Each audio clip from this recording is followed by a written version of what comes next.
மாறில்லா வள்ளி வாழ்க வாழ்க சீரடியார் என்றார். ஏன் எல்லாத்தையும் வாழ்கன்னு வாழ்த்தினார்? ஒரே ஒரு காரணம் தான். மரம் வாழ்க, செடி வாழ்க, கொடி வாழ்க நம்மளால சொல்ல முடியாது. முருகனை வாழ்கன்னு சொல்லிட்டா முருகனை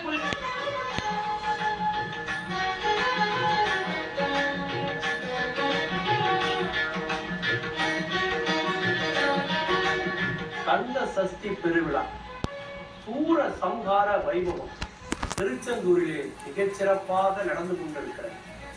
முருகப்பெருமான் ஞானத்தின் வடிவாக ஞான வேலாக அசைந்து அசைந்து அசைந்து வருகிற அந்த திருக்காட்சியை நாம் பார்த்து கொண்டே இருக்கிறோம். மயில் பீலிகையில் சுற்றி அவருக்கு இரண்டு புறமும் இருக்க இதோ அவருடைய தெய்வீக திருமேனியை, அந்த திருக்காட்சியை, அந்த உற்சவருடைய ரூபத்தை நாம் பார்த்து கொண்டே இருக்கிறோம்.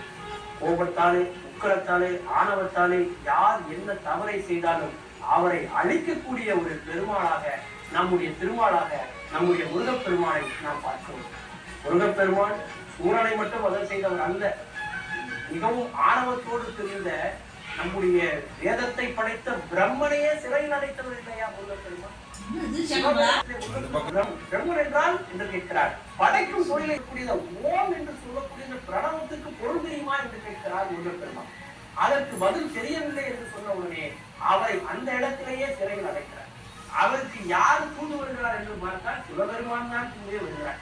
வந்து அவர் கேட்கிறார், கச்சியப்ப சிவாச்சாரியார் எழுதிய அந்த கந்த புராணத்தின் இடம் மிக அற்புதமான இடம். அப்போ அவர் சொல்கிறார், தன்னுடைய மகன் தான் முருகப்பெருமான் என்றாலும் கூட அவரை சிறையிலிருந்து விடுதி என்று சொல்லவில்லை, ஐயா சிறை விடுதி என்று மரியாதையை கேட்கிறார். அப்போது முருகப்பெருமான் சொல்கிறார், பிரணவத்தினுடைய பொருளை நீ சொல்ல முடியுமா என்று தன் தலையிடத்தில்